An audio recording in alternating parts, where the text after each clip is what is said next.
Tonight, we're diving into the slow burn tale of a man whose silence outlasted his reputation and whose loyalty was louder than any oath until the day it wasn't. Picture it, a cracked leather chair, sunken deep from the weight of decisions no one dared speak about in daylight. Outside, the neon sign of an empty Bensonhurst social club flickers like it's on its last breath. Smoke hangs in the air, not drifting, just stuck there, like time itself forgot to move. Inside, Sammy Gravano sits alone, eyes fixed on the floor like maybe it holds the answer to every wrong turn he ever took. Outside, Brooklyn exhales, late, indifferent, sleepless. This isn't a story about heroes. There's no happy ending tied in a bow. This is about the art of switching sides without a second glance, about knowing you're the second most dangerous man in the room, and then becoming the most dangerous simply by changing your answer. Before we get into it, hit that like button and subscribe only if you love true crime stories. Told straight, no fluff. And let me know in the comments, where are you watching from, and what time is it right now? I love seeing how far these stories travel. All right, lights low, fan humming in the background. Let's step into the night. Sammy doesn't blink much anymore. He just stares, like he's trying to see through time. The club is quiet except for the faint clink of a spoon against a glass, and the distant thump of nightlife that doesn't belong to him anymore. The others have gone. The air smells like pine cleaner and stale cigars. In front of him, the table they all once crowded around. Over there, a padded booth with a dent still in the cushion from the night John Gotti himself sat there and made Sammy his underboss. Back then, the room buzzed like a live wire. Now, it just hums like a machine with no job left to do. Sammy reaches for his drink, but finds nothing but the wet ring it left behind. Fitting, he's not hiding tonight. He's remembering, and remembering is more dangerous than hiding. Once, this club held power the way a church holds confessions. Men whispered over plates of meatballs and marinara, but the real deals, they happened in the silences between the words. That's where Sammy learned to listen. That's where he learned a pause could be worth more than a stack of cash. Headlights slide across the blinds, then vanish. It's late enough that even the cops have gone home. Sammy's too well known to hide, too infamous to be forgotten, and now too quiet to be remembered, and in its own twisted way that keeps him safe, like a ghost in reverse. Here's the thing people forget. Betrayal doesn't start with a bang. It starts small. It's when you realize you're driving the car, but someone else keeps grabbing the wheel. When the respect you thought was yours turns out to be rented, not owned. Sammy didn't flip on the mob because he was scared he did. It because the cost of loyalty finally became more than the cost of talking. And in his world, price always beats principle. Some say it all began here, in this very room, when Gotti joked about Sammy's crew being too efficient. The words were wrapped in charm, dipped in menace. Everyone laughed. Sammy laughed. But deep down, something shifted. The first pin dropped on the map from brotherhood to betrayal. The year, 1990. The Justice Department had just rolled out a fresh stack of indictments on New York's 5 families. The feds were getting smarter. Bugs, wiretaps, informants. Even the streets could hear it coming. Sammy leans back in his chair. It creaks, protests, but he doesn't. This is how an ending begins, not with bullets, but with absences. Absence of trust, absence of cover, absence of that electric fear that once made men flinch when he walked in. Now, nobody flinches. And here's the cruel irony. Sammy's safer now than he's ever been, but only because the men who once feared him think he's already dead inside. He exhales, that slow, heavy sigh that chills your spine like cold syrup. He remembers the moment he realized he could disappear. Not to the world, but to the men who had sworn their lives to him. That's when the silence grew teeth. So he sits, not waiting, not hiding. Just a man who's finally stopped running from the shadow that's been following him his whole life. And if you want to know what happens next, remember this chair, remember this silence, because tomorrow This chair will be empty. And that silence, it'll have a new name. Cooperation. Sammy watches the streets like a wolf pup studying the pack, learning the rules, the signals, the rituals. There's power in the pattern, and he wants it. His father, Gilando Gravano, doesn't see it that way. A tailor with tired eyes and stricter rules, Gilando wants discipline, respect, structure, no trouble, no noise, no headlines. But Sammy? He comes alive where rules blur and shadows stretch long. When he's caught stealing a toy from the corner store, his father doesn't yell. He shames him, makes him return it, makes him apologize, and worst of all, forces him to sit through an hour-long speech about the family name and what real work looks like. Sammy listens, but the shine's already gone. The thrill wasn't in owning the toy, it was in taking it. One day, Sammy watches his father press a suit. Steam hisses. Fabric smooths under careful hands. There's an art to it, precision, patience, a different kind of power. But Sammy doesn't see mastery. He sees a man bending to other men's expectations. So instead of following the iron's hiss, he follows the Cadillac's. He studies how Dom the glove lights a cigarette. Left thumb, quick spark, no eye contact. He notices cash doesn't come in wallets. It moves in thick wads. He learns the nod that means yes, the shrug that means run. By high school, Sammy's barely in class. He's out doing collections for small-time guys, telling late payers, let the grown-ups handle it. No smile, no bluff. That's what makes it scarier. He's 5 feet 5 inches, but his shadow feels bigger. Here's a fact to set the stage. In the 1960s, juvenile crime in New York was spiking, especially in working-class neighborhoods like Bensonhurst. Most kids got swallowed by the system. Sammy didn't.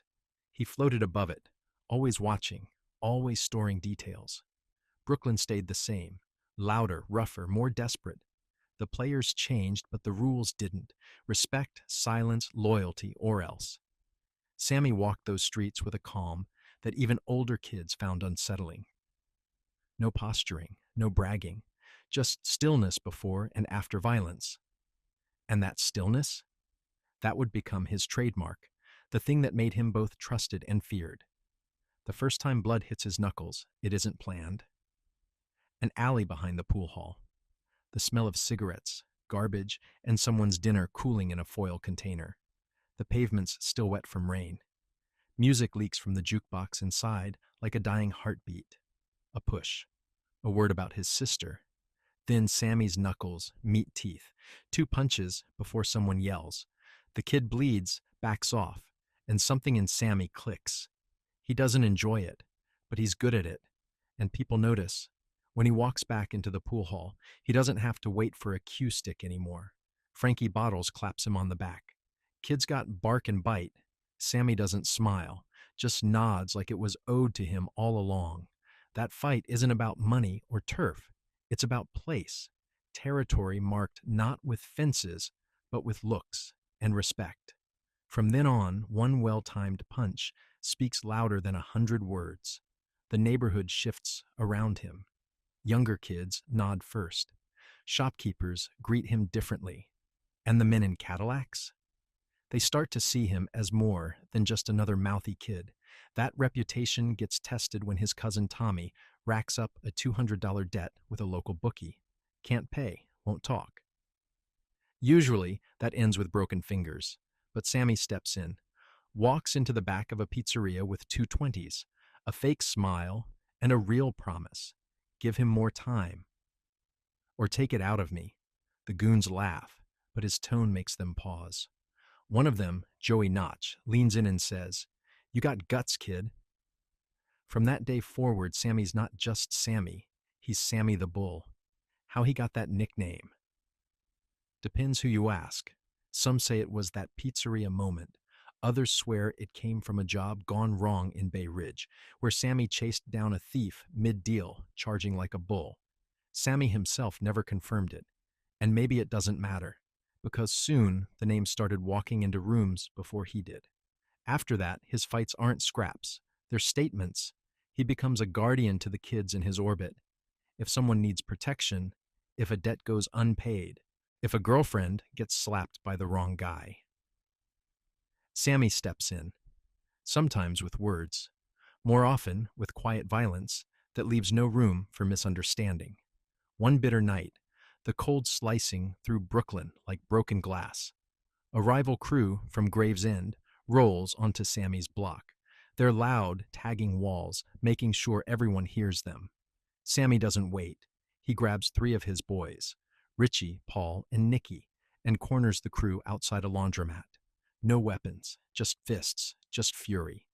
By the time it's over, the Gravesend boys are limping home. Nobody says it out loud, but everyone knows this block now belongs to Sammy Gravano. Let's anchor this in reality. It's the 1970s. The 5 families, Gambino, Genovese, Lucchese, Bonanno, and Colombo, are tightening their grip on unions and construction. And beneath them, a new generation of street soldiers is rising. Kids like Gravano, smart enough to listen, tough enough to enforce. They're the arteries feeding these criminal empires from the bottom up. Back in Bensonhurst, Sammy's influence grows. He starts earning small, loan collections, moving stolen goods, protection money from guys who don't need protection, but pay anyway. It's not glamorous. It's late nights, bloody knuckles, and cash that smells like fear and gasoline. But it's his, earned in sweat and silence. And there's his crew, not friends, but brothers. The kind who'd take a bottle to the head without blinking, just for standing beside him. Paulie once did exactly that in a bodega during a tense shakedown, never complained. Loyalty over logic. They meet on stoops and basements, huddled around warm pizza boxes and half-finished beers, planning their next move with laughter that's just a little too loud for the risks they're taking. But youth doesn't believe in consequence. For Sammy, though, consequence is never far. Every choice carves another line, on the road that leads straight into the underworld. And if you'd asked him then, he'd tell you he wasn't going anywhere. He was already there, just waiting for someone to open the right door. That door creaks open sooner than expected. See, mobsters aren't always born into it. For Sammy, there's a blueprint first, a house where pride is pressed and ironed, not inherited. His father, Giorlando Gravano, stoic, stern, stitched into the old-school Italian idea of respectability. Believes in hard work, in order, in the dignity of sweat, and he's not shy about showing his disappointment when he sees his son slipping away from that framework. They don't argue much, but their silences speak paragraphs. One night, Giorlando finds a roll of cash in Sammy's jacket. Too thick, too dirty. No lectures, just a long look across the dinner table. Sammy chews slowly, eyes on his plate. His mother fidgets with a spoon. His sister stares at her food. The air is tight, curling like steam from an overboiled pot. Later, his father says quietly, "You work with your hands. You sleep well." Sammy answers, "I sleep fine." He doesn't. The money comes fast at night. He's running pickups now for low-level guys. Fat Jimmy Lenny bagels, moving envelopes, standing watch. It's never the job that matters. It's who trusts him to do it. One day, he's asked to stand lookout during a meeting in the back of a bakery. Nothing happens. But afterward, Big S, who runs numbers for a Gambino-connected guy, tosses Sammy a folded 20 and says, "You got good ears, kid. Use them." Those ears start picking up the rhythm of something bigger. Not chaos, not street scraps, structure. The mob, despite what Hollywood shows, is hierarchy, respect, routine, and young Gravano loves structure, as long as he's climbing it. Still, his father's words echo in the back of his mind. Every time he takes a job, he hears, "You work with your hands. You sleep well." But when he counts a week's earnings with those same hands, another voice whispers, "This is power." For now, Sammy keeps one foot in each world, helping at the tailor shop on weekends, walking his little sister to school, saying "yes, ma'am" to the neighbors, holding doors. It's a tight balance, but it holds. Here's the historical backdrop. Mid to late 1970s. The Gambino family is shifting after the death of Carlo Gambino in 1976. That power vacuum opens the way for men like Paul Castellano and later John Gotti. This is the storm Sammy Gravano is walking straight into and eventually steering. His first real initiation comes when he's asked to drive.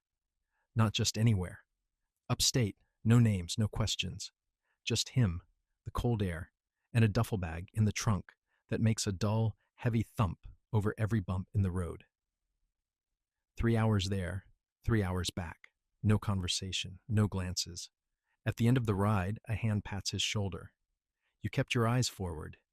That matters. In this world, that's always the job. Keep your eyes forward.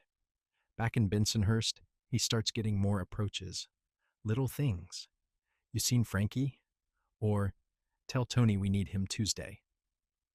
The kind of messages you only pass along if people know you can keep your mouth shut. He's becoming a force. Smooth, useful, respected. Not loud, not yet, but everyone can feel it's coming. At home, the silence grows heavier. His father's disappointment fades into something colder. Distance. They speak less. The walls carry the echoes of what isn't being said. His mother tries. Meals, stories, small talk, but the gap is too wide. Sammy's already moving outward and upward. One afternoon, his father leans in the doorway, watching him tie his shoes, cigarette in hand. You keep going where you're going, he says. You won't come back wearing your own name. Sammy pauses. It sticks, and it proves true. In just a few years, Sammy the Bull will be bigger than Salvatore Gravano. The man, the myth, and the betrayal everyone would talk about later. But it all starts here, in a small Brooklyn kitchen with a warning hanging in the air like dust. Some say losing his father's respect hurt more than the thought of prison. But could any man really outrun the shadow of the one who raised him? By now, Sammy knows the order of things. Respect first, then money, then fear. He's got two of the three, and fear, that's the easiest to earn. But he's not cold yet. He still visits his aunt on Sundays, remembers birthdays, calls his mother just to say hi. The humanity clings. For now. What he doesn't know is how fast those pieces get stripped away, once the real weight of the family lands on your shoulders. Once you've taken the oath, silence isn't just smart, it's survival. Sammy Gravano didn't stumble into the mob. He was chosen, summoned, not with gold rings and chandeliers, but quiet nods in parked cars, unmarked doors, and questions that tested more than loyalty. They tested nerve. They tested silence. 1976, he joins the DeMeo crew, one of the Gambino's most feared groups, known for their thorough methods. But Sammy's a student of patterns, and their chaos isn't his style. Too loud, too messy. Sammy doesn't mind blood. He minds attention. He finds a better fit with Tato Orello, a capo both cautious and lethal. Tato sees it instantly. Sammy has what most young soldiers don't: discretion, consistency, restraint.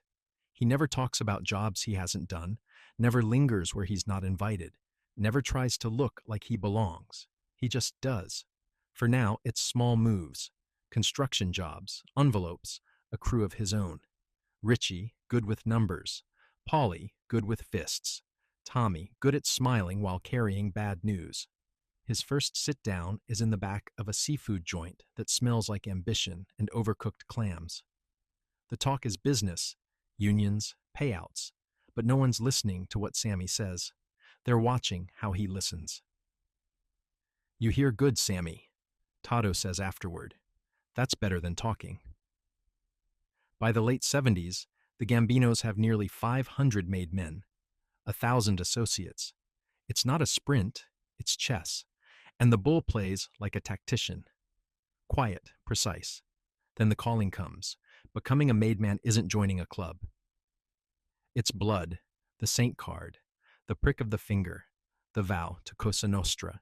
He enters the room with respect. He leaves with responsibility. From that day, Sammy's not just an earner, he's a soldier, trusted.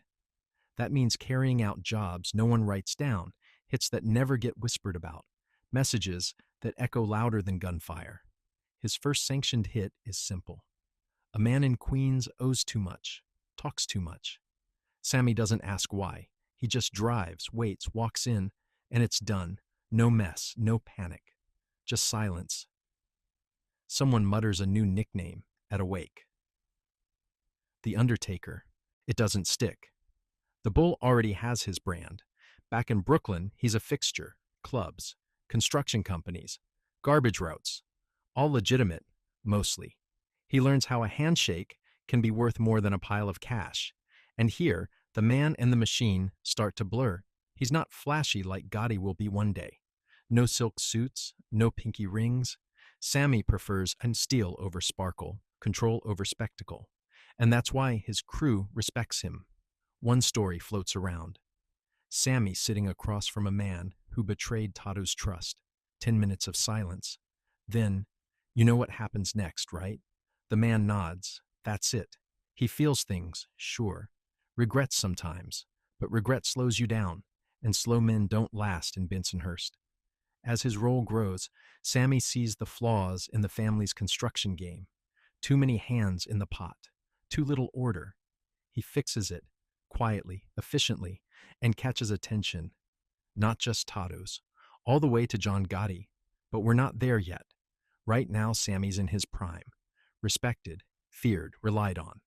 His reputation walks into a room before he does. Still, there are names he avoids, shadows he doesn't speak of. In the mob, the higher you climb, the further you fall. And there's always someone watching the ladder. The warehouse smells like old oil and new lies. The air tastes of metal and sweat. Sammy stands in the doorway, hand in his coat pocket, still, waiting. He's done this before. Not this exact hit, but the rhythm is always the same. The kind of meeting that should have been hidden away in some dim back room now plays out in a dead warehouse, where rusted beams echo louder than any voice. The job was meant to be clean, quick, a simple test for Sammy Gravano. The target walks in. Sammy makes his move, but the man isn't alone. A nephew, a shadow, someone who doesn't belong. And now there are witnesses. Trouble. Sammy doesn't flinch. A quick glance to Polly, barely a blink, and the extra guy is led outside with a fake phone call. Inside, the air thickens. The target talks too much, like he knows what's coming but is hoping he's wrong. Then, a single shot. Sharp, final. The sound rattles the steel bones of the place. A bird explodes from the rafters, wings frantic in the silence that follows. The cleanup is smooth, no panic, no mistakes.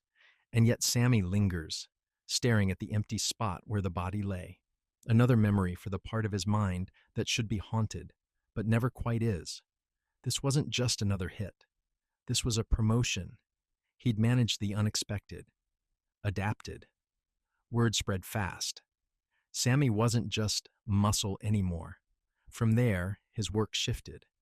He was now in the room for bigger conversations, construction disputes, union pressure, political donations, in the right envelopes at the right dinners.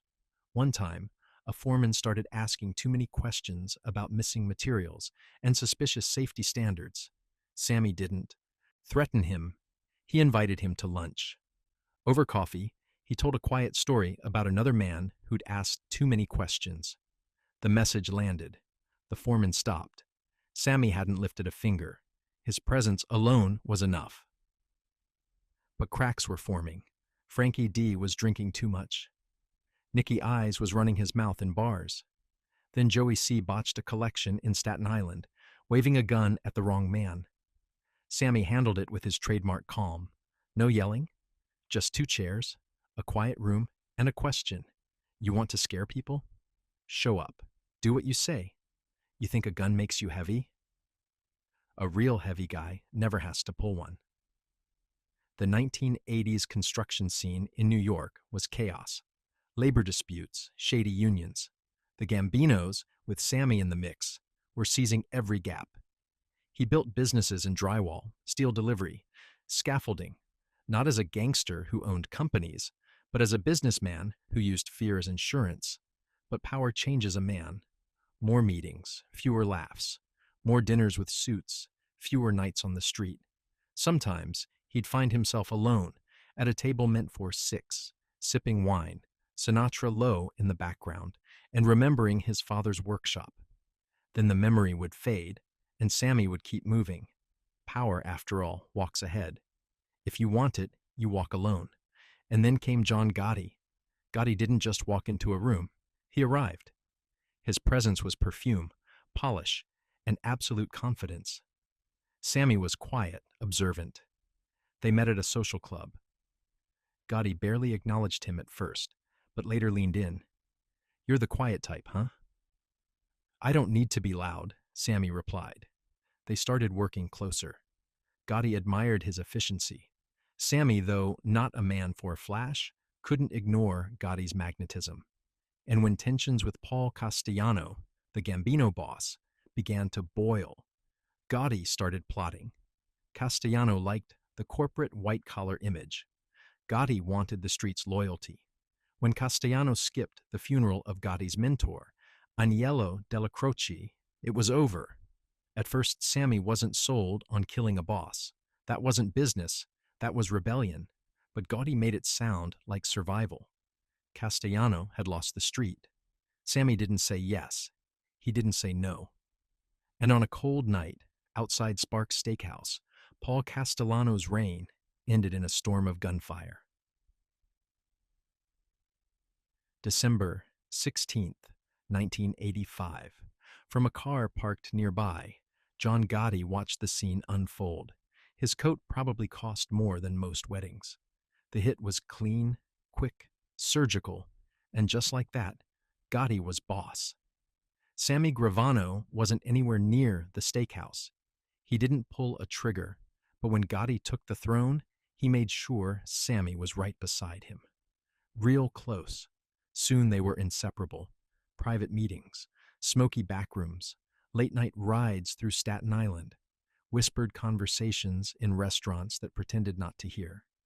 Gotti liked Sammy's discipline. "You're not a hothead," he once told him. "You've got teeth, but you know when to bite." Sammy took it as a compliment. While Gotti dazzled cameras and juries with his designer suits and movie star grin, Sammy quietly ran the foundation: construction rackets, loan sharking, settling disputes. He didn't need a spotlight. He needed results.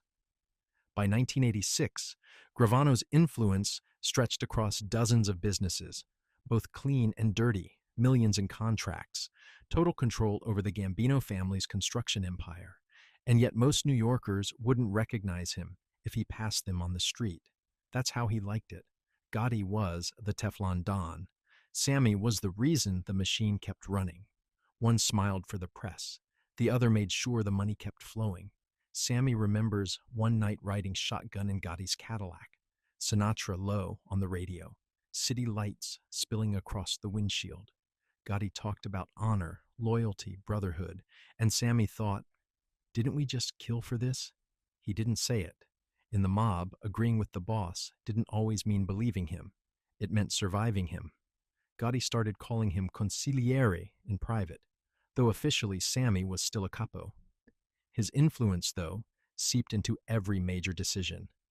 Like the time two crews nearly pulled guns over a construction site in Queens. Sammy walked in, listened for 10 minutes, gave a verdict. No shouting, no threats, just a decision. The crews shook hands and left. Later someone muttered, "He's more boss than the boss." Sammy didn't correct them. That's how seeds are planted. Seeds of respect and seeds of danger. Through the late 80s, the construction game in New York was a magic trick. Flash on the surface, hidden hands underneath. Gravano was the magician behind the curtain. Suits replaced street clothes. Spreadsheets replaced muscle. But every contract still bled loyalty. If you poured concrete in Manhattan, you paid the right man. If you wanted drywall on time, you made the call. And 9 times out of 10, the quiet voice on the other end said, "I'll handle it." He perfected the math of corruption. Inflate a bid by 15%, skim 10, kickback 5. Elegant, predictable. Meanwhile, Gotti kept soaking up headlines. Cameras loved him. The public loved him. And to Sammy, it was like watching a friend wave to a crowd while walking straight toward a cliff. You keep smiling like that, Sammy once warned, and they'll make your face the city's wallpaper. Gotti laughed. Let them look. They can't touch me. Sammy didn't believe in being untouchable. He believed in having an exit. Still, he kept producing. Unions, trucking contracts, no-show jobs, even a Brooklyn bakery that hadn't sold bread in years, but made 15 grand a week. Young guys idolized him. When they had problems, they went to him before they went to Gotti. Sammy didn't just give orders, he explained why. Once, a young guy messed up. A union negotiation and cost the crew thousands. Sammy didn't yell. He bought him coffee and said, "What did you learn?" The kid apologized. Sammy just nodded. "Fine, don't make me have the same conversation twice." That kid never made the same mistake again. Many think Sammy ruled through fear, but maybe it was something quieter that bound his crew tighter. The real trouble came when Gotti started making moves without him, ordering hits, trusting the wrong people, loving the image of being a mob boss more than the job. Sammy thought of a story his father told. A tailor who made perfect suits for kings until one demanded red velvet with gold trim. The tailor warned it wouldn't fit right. The king insisted, and when he wore it, people laughed. The suit wasn't bad. It just wasn't true. That was Gotti, tailored, polished, but somehow off. Still, Sammy kept the money flowing. Until one night over drinks, Gotti leaned in. "People talk. They say you're running half this family."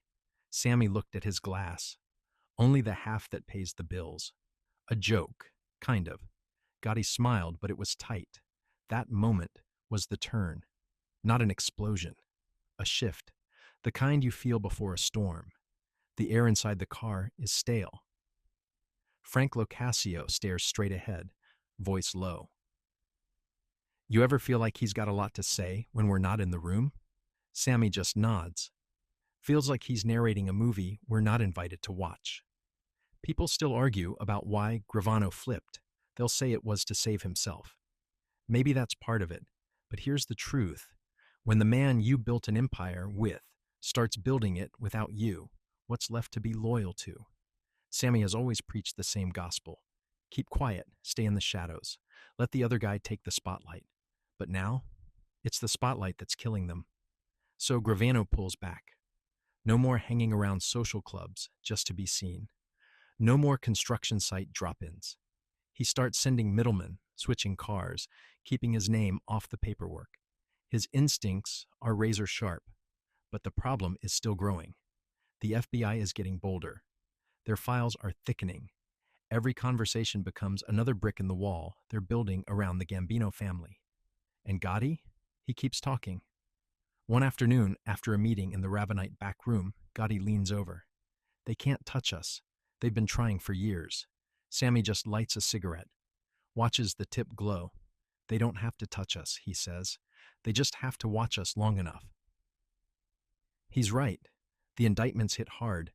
Racketeering, conspiracy, murder. The whole top tier of the Gambino family rounded up like a Christmas gift wrapped in subpoenas. The government has their script. Gotti, the flashy villain. Gravano, the cold-blooded deputy. Everyone else, disposable extras. At the MCC, Manhattan's Metropolitan Correctional Center, Sammy watches. Gotti work the cell block like it's a dinner party. Smiles, jokes, the myth's still alive. Sammy, he goes silent. He studies court documents like a surgeon with an x-ray. And slowly he sees it. Gotti's defense is taking shape. And it's built on one thing. Sammy. Not direct blame. Nothing that obvious. Just enough to make him look like the violent one. The rogue, the man Gotti couldn't control. The fall guy. Then comes the proof. A transcript from his lawyer. Sammy's killed too many people. He's out of control. From Gotti's mouth. Sammy stares at that line. He doesn't deny it. but hearing it from the man who gave those orders. That's not just betrayal, that's strategy. He'd have taken the fall for the family, but not like this. Not for a man who used him as armor, then tossed him to the wolves. In his cell, he starts replaying every moment, the near hit on Christmas Eve, the little jokes that felt like warnings, the way loyalty had started to feel one-sided. One night, under buzzing fluorescent light, he mutters, "He wrote the play. Now he wants me to take the final bow." The trial is approaching.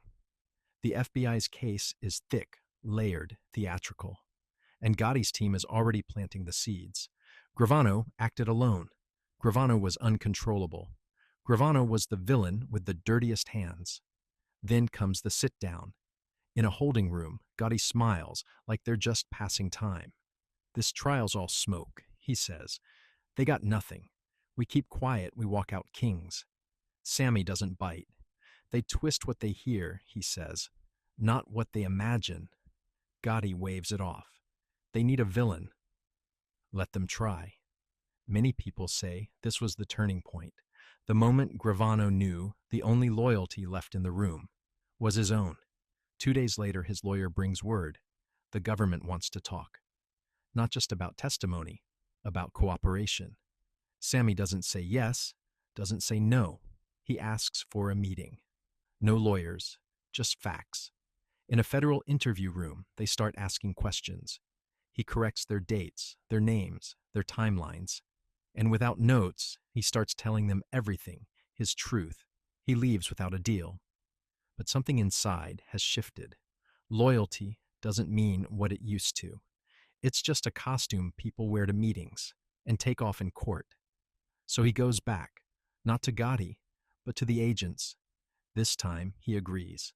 Quietly, without ceremony, the highest-ranking member of the Gambino family has flipped. And Sammy Gravano is about to become the government's star witness. They called him the man who knew where everybody was buried, both figuratively and literally. Once, Sammy Gravano was the shadow in the corner, the silent hand that moved pieces no one dared to touch. Now, he's the narrator of the very empire he helped build and destroy. One day, after hours of prepping him for testimony, a federal agent leans back in his chair and asks, "You ever think you'd end up on this side of the table?" Sammy smirks. "I didn't think I'd live long enough to have sides. Let's anchor this in history." In 1991, Gravano's cooperation with the feds didn't just rattle the underworld, it detonated it. His testimony put John Gotti, the Teflon Don himself, behind bars for life, along with dozens of others. 19 murders. That's the number tied to his name. And yet, in court, Gravano doesn't look like a man chasing redemption. He's not smug, he's not broken. He's detached, delivering the truth like a weather report for a storm that's already passed. During a break, he leans against a wall in a windowless hallway, sipping bad coffee from a foam cup. "You nervous?" a young agent asks. Sammy shrugs. "I've been shot at, watched friends die, built an empire from a phone booth. Nervous isn't the word." That's when you realize he didn't flip to save himself. He flipped because the world he'd been loyal to was already gone. Testifying isn't Hollywood. No spotlights, no dramatic gasps, no orchestral strings. For Sammy, it's paperwork, precise, permanent, cold. The courtroom is bright, polished, and freezing. Everyone wears their masks. The lawyers, the jurors, even the accused. But Sammy walks in wearing the truth like a coat he can't take off anymore. When the questions come, his answers are knives. Who ordered the hit on Louis de Bono? John Gotti. Who carried it out? Me. Each word lands like a domino hitting the table. No flair, no hesitation, just facts. He explains the Gambino family like it's a Fortune 500 company, contracts rigged, unions bought, hits planned with surgical precision. He talks about Castellano's murder, petty disrespect turning to blood in the street, and how Gotti's arrogance, his big mouth, and bigger ego gave the feds all they needed. And yes, he owns his part. 19 murders. No shame in his tone, because to him, numbers weren't sins, they were just statistics. Some say he used the witness stand to reinvent himself. Others say the shovel he once used to bury bodies is now digging up truth. Maybe it's both. Behind closed doors, prosecutors treat him like a valuable machine. Efficient, but never trusted. One jokes, "You'd make a hell of a lecturer at the FBI Academy." Sammy smirks, "I'd rather teach carpentry." But when the day's over, the mask slips. He dreams, badly. Sometimes he's back in the Ravenite social club, but everyone's gone, chairs turned to face the walls. Other nights, he's at his daughter's piano recital. Except every note she plays sounds like a gunshot. One lunch break, he spots a familiar face, Frank Locascio, the consigliere, shackled, guarded, dignified. They lock eyes. Frank shakes his head. Not in anger, not in pity, just disappointment. And somehow that hurts more than bullets. But Sammy keeps talking, because this isn't about pride anymore. It's about pulling the curtain back on the entire system. The city that thrived on silence. The unions that looked the other way. The judges who played tennis with gangsters on Sundays. His testimony breaks the Gambino dynasty wide open. Gotti goes down on all counts. Life without parole. No more designer suits. No more camera flashes. Just iron bars. Sammy watches the verdict on a TV behind plexiglass. When Gotti's photo fades to courtroom sketches, Sammy turns away. Because for him, this was never about what was lost, but about what's left.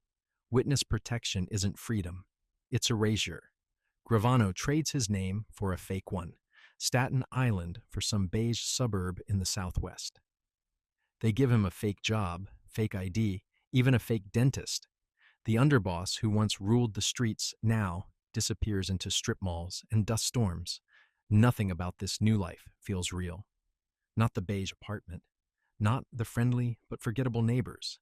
Not even the eggs he scrambles each morning, pretending he's just another early riser.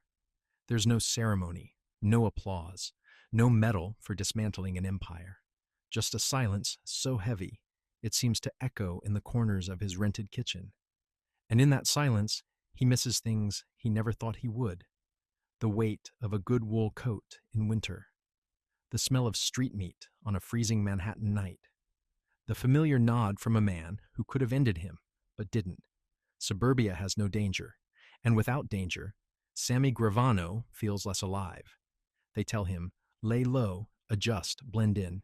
He's good at those things, always has been, but now blending in feels more like erasing himself. Still, he goes through the motions, joins a gym, eats at diners, buys new sneakers, picks up dry cleaning under a name that still tastes fake every time he says it. Some habits never leave, though. He still sits with his back to the wall, still memorizes the exits in every room, still scans for the guy who doesn't belong. Though here, it's more likely an insurance adjuster than a hitman. One afternoon in a hardware store, a clerk asks if he's looking for anything in particular. Sammy smiles, almost warmly. "Nothing I can buy here," he says. "Here's the truth. Since it began, the Federal Witness Protection Program has relocated over 8,600 people. Most never reoffend.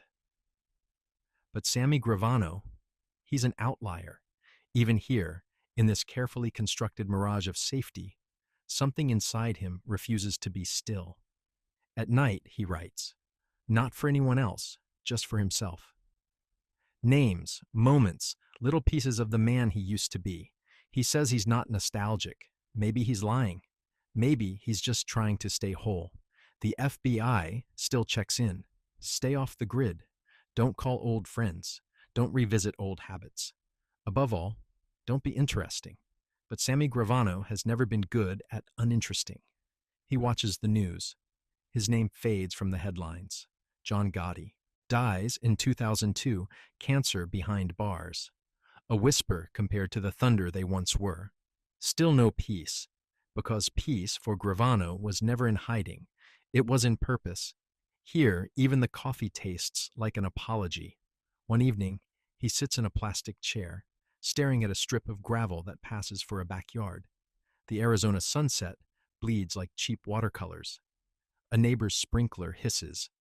Sammy wonders, has anyone else ever felt so present, yet so gone? People think witness protection is a reward, but is it starting over? Or just a slower kind of punishment? A call from his daughter, Karen. She says she's writing a book. He tells her, just tell it straight. She laughs softly. What's straight in a story like ours? Later he lies in bed, staring at the ceiling. He pictures New York, not as it is, but as it feels. Heavy, electric, familiar. He wonders if the sidewalks would still recognize his steps. It's the silence that gets to him. Not the quiet of peace, but the kind that rusts you from the inside out. The kind that settles in after your last story is told, and there's no one left to challenge it. In the program, Sammy is technically safe, but he's never been just a man. He was a name, a pulse in the city's underground rhythm. Now he's a shadow with nowhere to land. And then the world starts nudging back. A man at the gym recognizes his voice, a Brooklyn haircut at the grocery store. Instinct kicks in. He walks out, leaves the cart. It's not paranoia, it's survival. When the feds offer to move him again, he refuses. You can keep moving a ghost, he says, but it doesn't bring him back to life. Eventually, he tells them he's done. No more handlers, no more check-ins. He'll take his chances, because here's the truth. Sammy Gravano doesn't fear dying. He fears disappearing without meaning. He moves to Phoenix on his own. Starts talking again. Not to the feds, not to old friends, but to the public. Interviews, writings, videos, not for fame, for control. For the first time in years, the story is back in his hands. Then the twist, 1997. Gravano breaks his deal with the government, running an ecstasy ring with his son. Arrested, guilty, 20 years in prison, released in 2017. Even after all that, the silence didn't hold, because Gravano was never built for invisibility. He was built for action, for decisions, for control. Some say his later crimes proved he never changed. Others say you can't expect a man born in fire to live quietly in water. Now, older, he doesn't run crews, doesn't count envelopes. He sits in a plain room, camera on, microphone clipped to his collar. His voice is steady, his words sharp. I'm not proud of what I did, he says, but I'm not going to lie about it either. And people listen, because whether they hate him, admire him, or just want to understand him, Sammy Gravano still knows how to hold a room. True crime junkies, curious onlookers, even old enemies watch Sammy Gravano now. Some with clenched jaws, others with a silent nod. In Mafia legend, he's become something strange, a narrator. Not flashy like Gotti, not slippery like the old guard, just blunt, reflective, and tired. One evening after filming, Sammy steps outside. The desert sky bleeds into watercolor dusk. Out here, there's no hum like New York, just stillness, waiting. A neighbor passes with a dog, gives a polite wave, no recognition. Sammy waves back. No threats, no history, just a moment.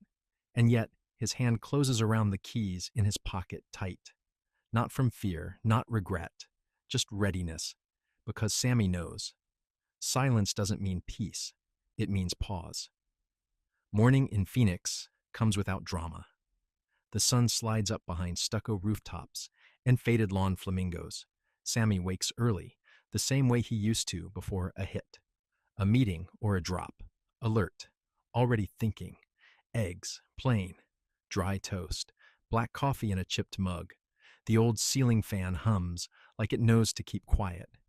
At 76, his body's leaner, looser, but his eyes still sharp. A blade dulled, not broken. He eats, standing up.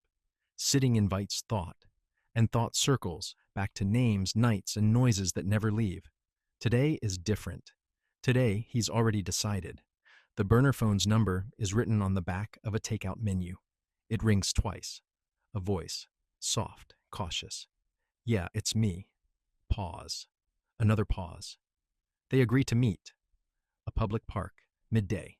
Neutral ground. It's his daughter, Karen. Nearly 10 years since they've seen each other. She's in sunglasses and a denim jacket in 90-degree heat. Arms folded, body angled away. But she doesn't leave. They talk. Groceries, her kid's school, a cracked phone screen. Slowly, it shifts. He says he's been thinking. She says, yeah, me too. A brush of hands over coffee. No flinch, no linger, no apology. Just an unspoken truth. Same last name, different history. As they part, she says, I don't know what I want from you. He nods. That's okay, I don't know what I'm offering. That night, he sits on the patio. Heat clings to the concrete like old guilt. Inside, the fan turns, his eyes close. Half dreams drift in, dim hallways, unopened doors, his father's shears, piano notes played wrong, then right, then wrong again. Not the stillness after gunfire, not the stillness after running. A heavier, quieter stillness. His hands loosen, his jaw softens, not because he's at peace, but because there's nothing left to resist. This is the wind down. No sharp edges, only soft ones. And for one night, Sammy Gravano sleeps without armor. The next morning, no headlines, no angels, just another Phoenix sunrise. But inside, something's different. A room in his chest feels emptied. Breakfast again. Eggs standing. Still checking blinds, still counting cars, still keeping a firearm in the drawer, because the past always leaves landmarks. Later, he walks into a strip mall barber shop. Not for a haircut, just to hear people talk. The barber doesn't know him. Relief. They chat about heat, rising prices, bad tipping habits. Sammy leaves 20 on a $15 trim. Not kindness, remembrance. At a gas station, he leans on his car, drinking soda in the sun. A man in a baseball cap pulls up, stares twice. You that guy from YouTube? Sammy blinks. Maybe. You watch my stuff. Wild stories. Mafia, right? Sammy shrugs. Just life. The man grins, nods. You ever worry someone's coming for you? Another shrug. I've met worse people than the ones watching, Sammy says. The guy laughs. Fair enough. Then he's gone. Just like that. But on the drive home, it sticks. The thought that his life, decades of blood, betrayal, and secrets, is now just something strangers scroll past on their phones at midnight. He's not sure if he should be offended or relieved. Some say telling his story saved Sammy Gravano's life, but can turning your sins into stories make them heavier or make them vanish? Back home, he opens his laptop. His own face stares back from the thumbnails. The real reason God turned on me. What no one tells you about murder number 8. It's surreal and grounding. He clicks one. His own voice comes through, flat and deliberate. You want to know what loyalty sounds like? It's quiet. It never asks for applause. But when it's gone, the silence changes shape. He closes the laptop. Too much reflection makes the walls feel smaller. So he grabs his keys. No plan, just the road. Phoenix drifts past his window. Gas stations, vape shops, chain restaurants. Places with no soul. He drives until the buildings thin out, and the desert opens like an unfinished sentence. He steps out of the car. Silence. Not the kind that protects. Not the kind that punishes. Just silence. Wind. Earth. A man deciding which stories still belong to him, and which never did. The motel is nothing special. Faded curtains, an air conditioner humming like a confession.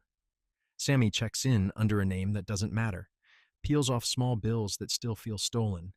He's not hiding, not exactly, but old habits don't die. They just wait. Corner room. Second floor. One staircase. 2 exits. He unpacks nothing.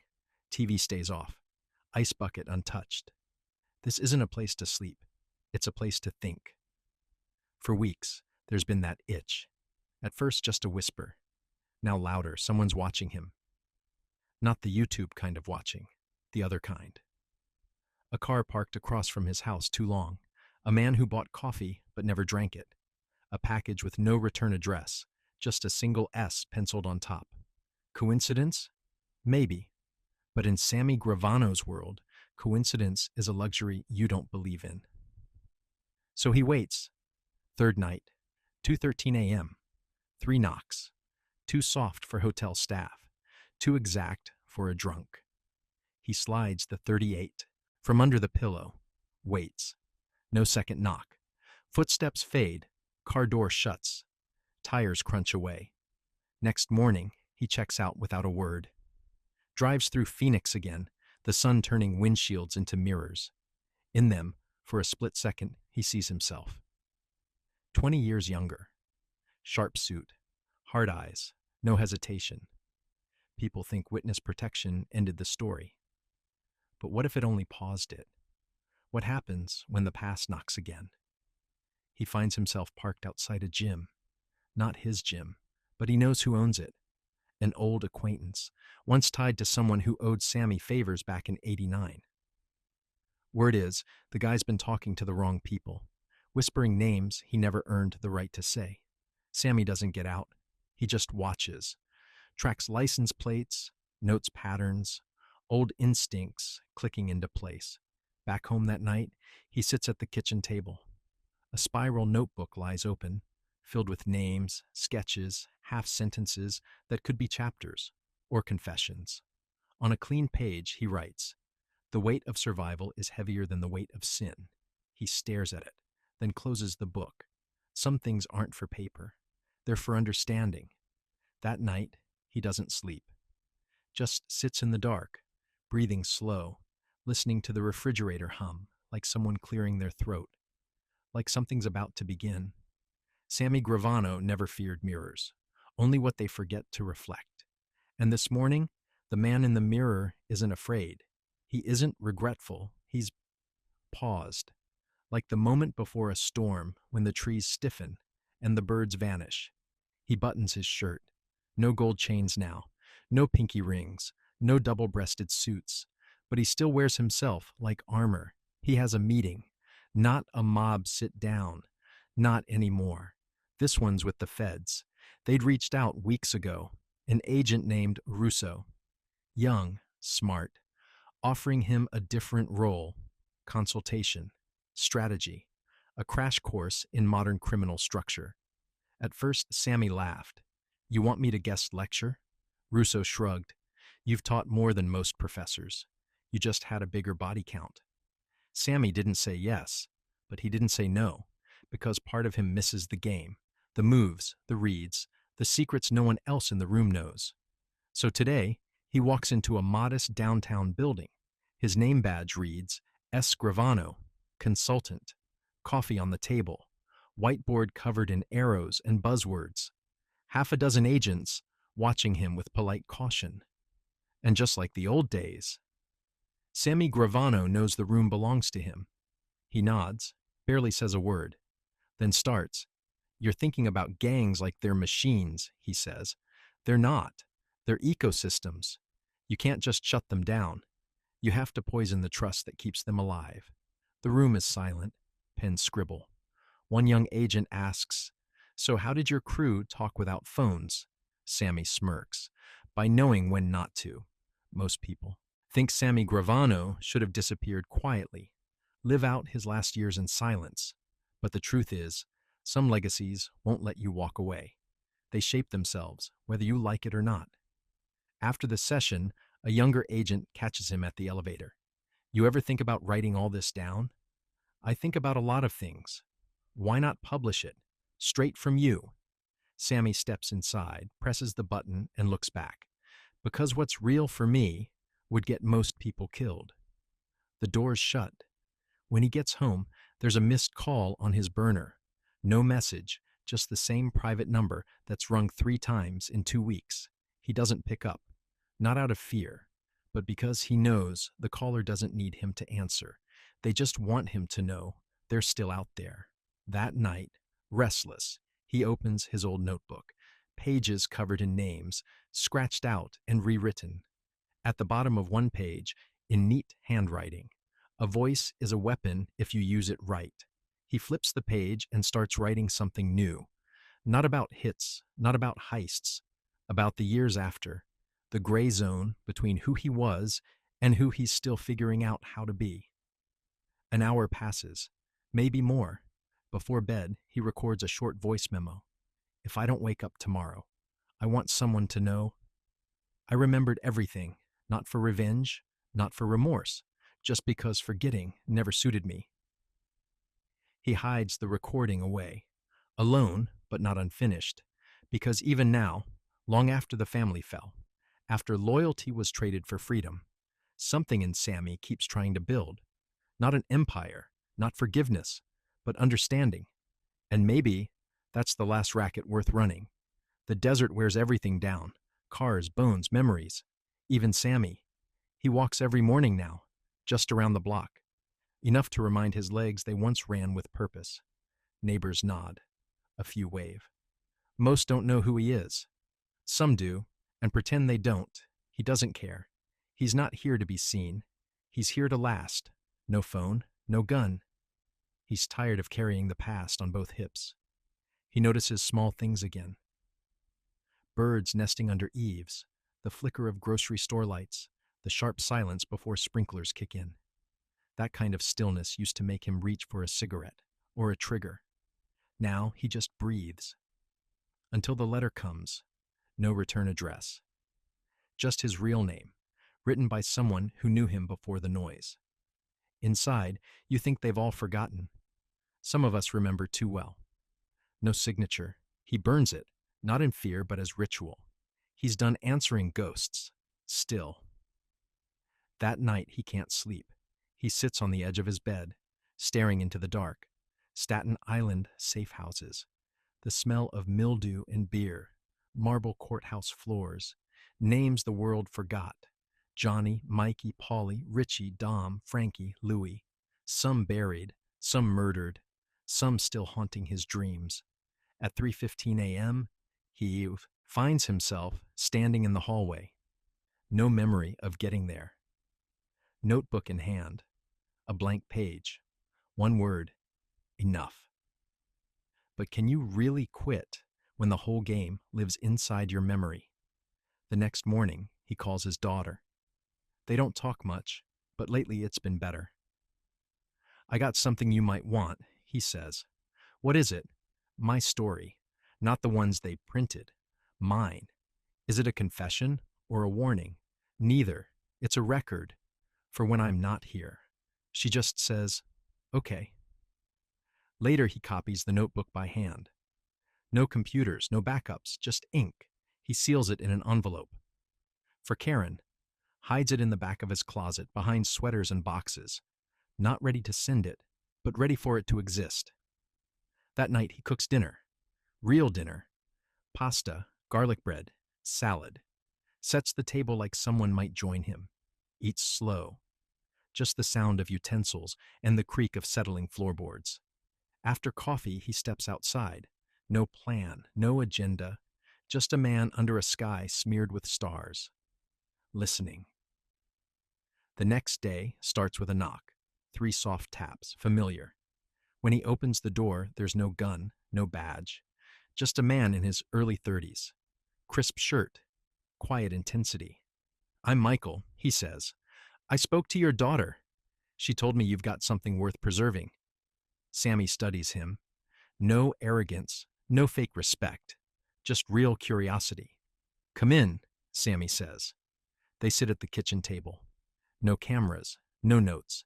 Just 2 cups of coffee and the sealed envelope between them. Michael isn't a cop or a reporter.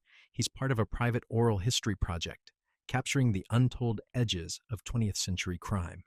"We're not looking for scandal," he says. "We're looking for texture, the stuff that made people human." Sammy chuckles. Careful. People go looking for too much texture. They end up in concrete. Michael doesn't laugh. He listens. And Sammy talks. Not the public stories, not the courtroom speeches, but the little things, like how his hands shook after a job, but only once the door was closed, Like how he couldn't eat marinara for a year after the Castellano hit. Like the old man in Brooklyn who shined shoes and always asked about Sammy's mother. Hours pass. The fan clicks overhead. Light shifts across the walls. Finally, Michael asks, "Do you miss them? Any of them?" Sammy takes a slow sip of coffee. Grano stares out the window. A leafless tree sways gently in the warm breeze. "I miss who we thought we were," he says quietly, not long after the meeting ends. Michael nods, thanks him, and asks if there's anything else to add. Maybe the sealed envelope should go into the archive. Grano shakes his head. That's for her. Michael leaves, his car disappearing down the street, tires whispering over sun-warmed asphalt. Grano steps back inside, and something unexpected happens. He laughs, not the bitter, guarded laugh of a man on the run, but a short, honest one. For years he imagined his story would end in silence, or maybe with a bullet, or fade away into some forgotten digital footnote. But now, there's a record. Not the one the tabloids twisted. Not the one God tried to script from the shadows. His. People still say mobsters can't change. But here's the real question. Does telling the truth fix the damage, or just make it clear for everyone to see? That evening, he visits his storage unit. Small, unremarkable, forgettable. Inside are pieces of a life he can't quite throw away. A perfectly pressed tailored jacket, a photo of his parents, a blank construction ledger from the 1980s, signed by 6 men, all long dead, and a pair of tiny ballet shoes from a recital he never made it to. He places the envelope on top, closes the box, locks it. One key, no copies. Back home, the moon hangs pale and wide over the horizon. He pours himself a glass of cheap red wine, steps onto the patio, and exhales. For the first time in decades, he feels unshadowed. No agents, no rivals, not even his own memories chasing him. Just a man, just stillness. A warm breeze moves around him, and for once, he doesn't brace against it. He lets it hold him. Weeks pass. Grano's days settle into a rhythm so soft, it feels borrowed. Wake up, eggs, walk, coffee, write. Sometimes he drives to the edge of the desert, where the city starts to forget itself. He sits in the car, engine off, letting the dry wind comb through his thoughts. Nothing moves fast out there. Not time, not memory, not regret. He's not hiding anymore. Not doing much of anything either, just existing. And after a lifetime built on momentum, that's a strange kind of luxury. One afternoon, he's reading The Old Man and the Sea when his phone buzzes. Not the burner, the real one. The one almost no one has. It's a text from Karen. "Did you mean for me to open it?" He doesn't answer right away. Instead, he puts the phone face down, pours himself a glass of water. Slow, deliberate, intentional. Finally, he types, "If you're ready." Her reply comes nearly an hour later. "You remember everything, but you didn't write it angry." That surprised me. Grano thinks about that, then writes, "You can only stay angry if you expect things to have made sense." She never responds, but he doesn't need her to. The next day, a small package arrives. No note, no explanation. Inside is a framed photo. Him and Karen. She's 6, grinning, a tooth missing. He's mid-laugh, arm draped over her shoulder. He places it beside his chair. It doesn't haunt him. It steadies him. That night, he records a video. No script, no lights, just his face. "People always ask if I'd do it differently," he begins. "I wouldn't. I'd do it better." He smiles, not with pride, but with clarity. People think the choice is between being a monster or a victim, but sometimes you're just the guy who cleaned up what everyone else pretended didn't exist. He ends the video, saves it to a hard drive labeled October. Some clips he shares, others he doesn't, but every one of them is his, because for him, redemption was never about saying sorry. It was about telling the truth, whether or not it bought him peace. That weekend, he drives north. The roads are empty, the sky wide and open like the old days. He stops at a canyon overlook, sits on a weathered bench carved with strangers' names. For a long time, he says nothing. Then, softly, to no one in particular, I don't want to be remembered as a rat. I want to be remembered as someone who knew what silence cost. The wind stirs, a bird cries, and for once, nobody argues. He drives home after sundown. The headlights stretch ahead like a promise. The road may be longer than expected, but it's still his to finish. Back in the kitchen, he pours another glass of wine, eats overcooked pasta, leaves the dishes in the sink. Before bed, he stands by the framed photo. No prayers, no speeches, just a quiet nod. The lights go out. The night holds steady. No flashy edits, no background music, just his face, lit softly, framed by silence. No notes, no script. People always ask if he'd do it differently. Sammy leans forward. I wouldn't beat it. I'd do it better. Not pride, not ego, just clarity. People think the choice is between being a monster or being a victim. But sometimes, a pause. Sometimes you're just the guy who cleaned up what everyone else pretended wasn't there. He ends the video, doesn't post it, just saves it, labels it October. The hard drive in his drawer is filling with these clips. Oral memoirs, some shared, most not. All unedited, all his. A lot of people think redemption means apology. So what do you think? Can truth alone earn peace? Even if it never asks for forgiveness? That weekend, he drives north. Hours of empty road. The desert sky opening up like it used to on long hauls between city jobs and midnight drops. He stops at a canyon overlook, sits on a bench carved with strangers' names. For a while, says nothing. Then out loud, to no one in particular, I don't want to be remembered as a rat. The air holds it, heavy, honest. I want to be remembered as someone who knew what silence cost. A breeze kicks up. Somewhere, a bird cries. No one argues. By sundown, he's driving home. Headlights carving a thin path through the dark, like a reminder. The road's always longer than you expect, but still yours to finish. Back in his kitchen, wine in hand, he overcooks pasta and leaves the dishes in the sink. Before bed, he stands by a framed photo. Fingers rest on the edge. No prayer, no speech, just a nod. Then lights out. The night holds steady. At dawn, the sky bleeds pink. Sammy steps onto the porch. Not because of dreams, those have dulled, but because there's something sacred about beating the sun to its rise. Black coffee, same chipped mug. No slogan, no design, just utility, like him. The street's empty except for a jogger or two.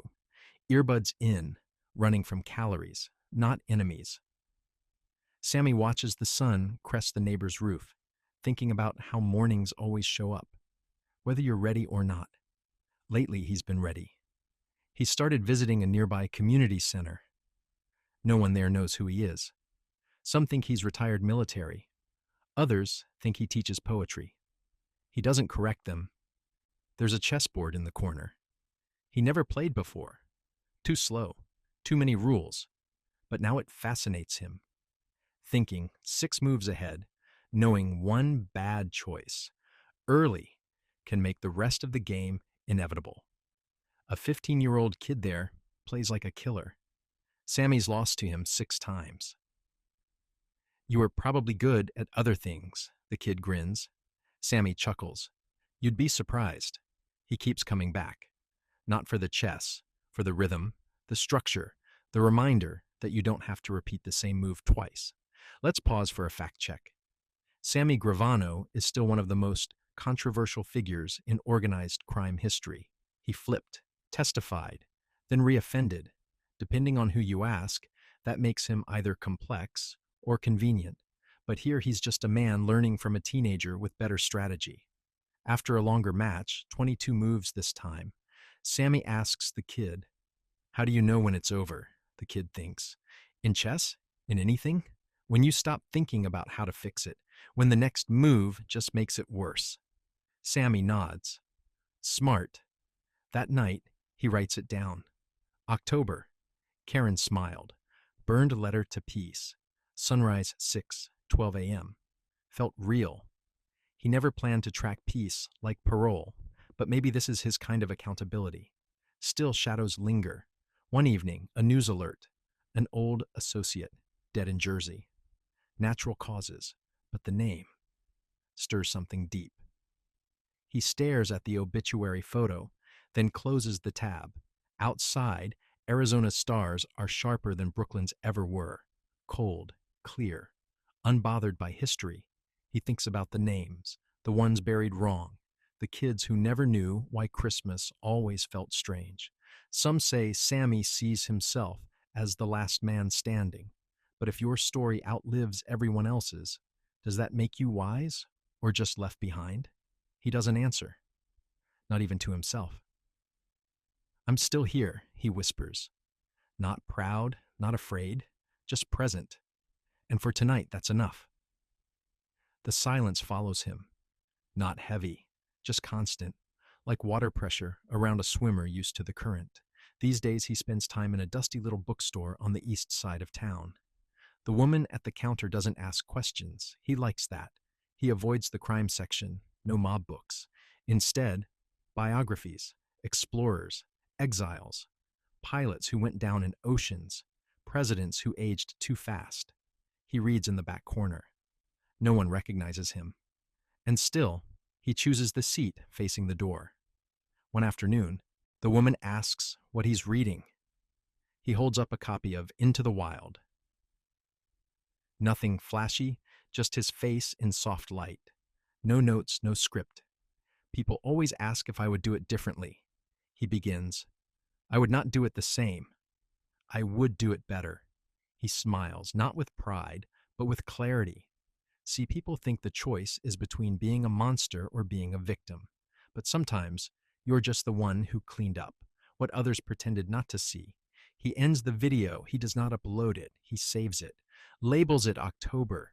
These clips, his spoken memories, now fill a small hard drive in his drawer. Some he has shared, some he has not.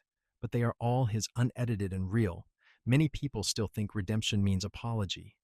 So what do you think? Can truth alone earn peace, even without asking for forgiveness? That weekend, he drives north, only a few hours. The roads are empty, and the sky opens up like it used to on long routes between city jobs and desert drops. He stops at a canyon overlook and sits on a bench carved with names he does not know for a long time. He says nothing, then out loud to no one. I do not want to be remembered as a rat. The words hang heavy, but honest. I want to be remembered as someone who knew what silence cost the wind. Picks up a bird cries far away and no one argues. He drives home, after dark headlights stretching ahead, like a reminder that the road is always longer than you expect, but still yours to finish back in his kitchen. He pours wine, eats pasta. He overcooked leaves the dishes in the sink, and before bed he stands by the framed photo, fingers resting on the edge. No prayers, no speeches, just a quiet nod, then lights out the night steady. The sky is pink when Sammy Gravano steps onto his porch. The next morning, he wakes earlier not from dreams, but for the calm of beating the sun. There is something ceremonial in it. He drinks black coffee from the same chipped mug. No words printed, just useful like him. The streets are empty except for a few joggers. Earbuds in running from calories. Not danger, he watches the sun rise over the neighbor roof, thinking how often it comes on time, ready or not. Lately he is ready more. He started visiting a community center nearby. Quietly, no one asks who he is. Some think he is retired military. Others think he teaches poetry. He does not correct them.